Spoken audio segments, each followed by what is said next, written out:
ദൈവത്തിന്റെ അതിപരിശുദ്ധമായ നാമം വാഴ്ത്തപ്പെടുമാറാകട്ടെ. വീണ്ടും വരുന്ന നസ്രനായ യേശുവിന്റെ നാമത്തിലുള്ള പ്രഭാത വന്ദനത്തെ ഇന്ന് പകലിലും എൻ്റെ പ്രിയ അഭിഷിക്തന്മാരോടും സഹോദരങ്ങളോടും കൂടപ്പിറപ്പുകളോടും സുഹൃത്തുക്കളോടും അറിയിക്കുന്നു. നിങ്ങൾ എല്ലാവരും ആയിരിക്കുന്ന ഇടങ്ങളിലൊക്കെയും ദൈവകൃപയോടും ദൈവിക സമാധാനത്തോടും കൂടി ആയിരിക്കുന്നുവെന്ന് ഞാൻ ദൈവത്തിൽ വിശ്വസിക്കുന്നു. ദൈവം നിങ്ങളേവരെയും നിങ്ങളുടെ സമസ്ത മണ്ഡലങ്ങളെയും സർവശക്തനായ ദൈവം അനുഗ്രഹിച്ചു വർദ്ധിപ്പിക്കുന്നതോടൊപ്പം തന്നെ ക്രിസ്തുവിന്റെ വചനം സകല ഐശ്വര്യത്തോടും നിങ്ങളിലും എന്നിലും ഇന്ന് പകലിലും നിറഞ്ഞു കവിയട്ടെ ആത്മാർത്ഥമായി പ്രാർത്ഥിച്ചുകൊണ്ട് എല്ലാ ദിവസവും ധ്യാനിക്കുന്ന പോലെ ഒരു തിരുവചനത്തിലേക്ക് നമുക്ക് നേരിട്ട് പ്രവേശിക്കാൻ. കഴിഞ്ഞ 21 ദിവസമായി തുടർമാനമായി നാം കേട്ടുകൊണ്ടിരിക്കുന്നത് പ്രാർത്ഥനാ ജീവിതത്തെക്കുറിച്ചാണ്. ക്രിസ്തീയ ജീവിതം ഒരു പ്രാർത്ഥനാ ജീവിതമാണ്.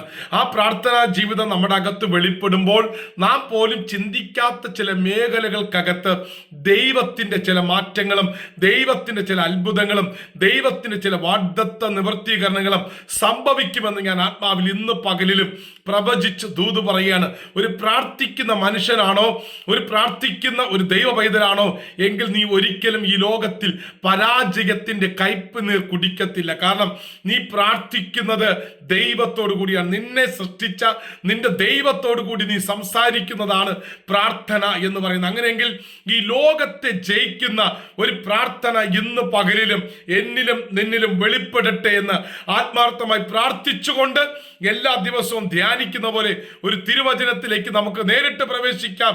യോഹന്നാൻ എഴുതിയ സുവിശേഷം 16-ാം അധ്യായം അതിന് 33-ാം വാക്യം എല്ലാവർക്കും സുപരിചിതമായ ഒരു വേദവാക്യമാണ്.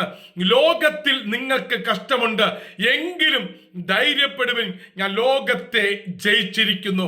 ഇത് യേശു കർത്താവ് പറഞ്ഞ പദമാണ്. ലോകത്തിൽ നിങ്ങൾക്ക് എന്തുണ്ട്? കഷ്ടതയുണ്ട്, എങ്കിലും ധൈര്യപ്പെടുവിൻ, ഞാൻ ലോകത്തെ ജയിച്ചിരിക്കുന്നു എന്ന് വെച്ചാൽ ഒരു പ്രാർത്ഥിക്കുന്ന മനുഷ്യന്റെ ജീവിതത്തിൽ ഈ ലോകത്തിലുള്ള സകലമാന വിഷയങ്ങളും അവനെ ബാധിക്കും. പക്ഷെ എങ്കിലും പ്രാർത്ഥനയിൽ ഉറ്റിയിരിക്കുന്ന ഒരു ദൈവപൈതൽ ധൈര്യം സംഭരിച്ചാൽ, ധൈര്യം കൈവരിച്ചാൽ ആ ലോകത്തെ ജയിക്കുന്ന ഒരു ജയകരമായ ക്രിസ്തീയ ജീവിതം പ്രാർത്ഥനയിലൂടെ നേടിയെടുക്കാൻ കഴിയുമെന്ന് യേശു കർത്താവ് ഇവിടെ ഈ വാക്യത്തിലൂടെ പ്രബോധിപ്പിക്കുകയാണ്.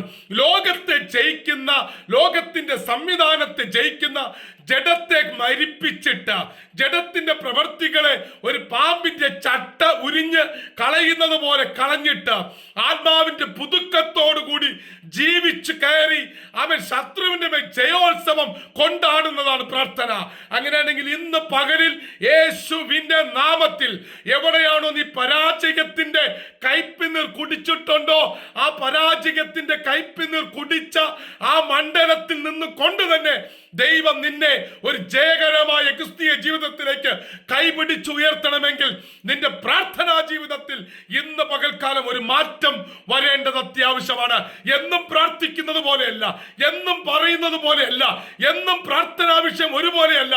എന്റെ പ്രാർത്ഥനയ്ക്ക് ഒരു മാറ്റം ഉണ്ടാകണം. എന്റെ ദൈവം എന്നെ കുറിച്ച് എന്താണ് ചിന്തിക്കുന്നത് അതിനനുസരിച്ച് എന്റെ നാവിൽ നിന്ന് വരുന്ന വാക്കുകൾ, എന്റെ ഹൃദയത്തിൽ നിന്ന് വരുന്ന വാക്കുകൾ, എന്റെ ചിന്തയിൽ നിന്ന് വരുന്ന വാക്കുകൾ ദൈവത്തിന്റെ ഇഷ്ടത്തിനും ദൈവഹിതവുമായി തീരണം. ഈ ലോകത്തെ ജയിക്കുന്ന ഒരു പ്രാർത്ഥനാ ജീവിതം എൻ്റെ അകത്ത് ഇന്ന് പകലിൽ വരണമെന്ന് എത്ര പേർ ആഗ്രഹിക്കുന്നുണ്ട്? അങ്ങനെ ഉള്ളവർക്കായി ഞാൻ ഇന്ന് പകലിൽ ഒരു ദൂത് വിളിച്ചു പറയുന്നു. ഒരു ജയിക്കുന്ന ജയാളിയായി നിന്റെ ജീവിതം മാറുക തന്നെ ചെയ്യും.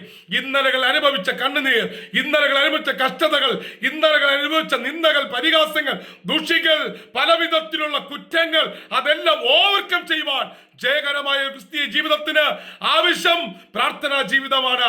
ആ പ്രാർത്ഥനയിൽ ഉറ്റിരിക്കുന്ന ഒരു ദൈവവൈദ്യനായി ലോകത്തെ ജയിക്കുന്ന യേശുവിനോട് കൂടെ ചേർന്നിരുന്ന് പ്രാർത്ഥിക്കുന്ന ഒരു അനുഭവം എനിക്കും നിങ്ങൾക്കും ഇന്ന് പകലിൽ ഉണ്ടാകട്ടെ എന്ന് ആത്മാർത്ഥമായി പ്രാർത്ഥിച്ചുകൊണ്ട് ഒരു നിമിഷം കണ്ണടയ്ക്കാം, പ്രാർത്ഥിക്കാം. പരിശുദ്ധ പിതാവേ, ഈ ജനത്തെ അനുഗ്രഹിച്ചു പ്രാർത്ഥിക്കും, കൃപയിൽ പൊതിയണം.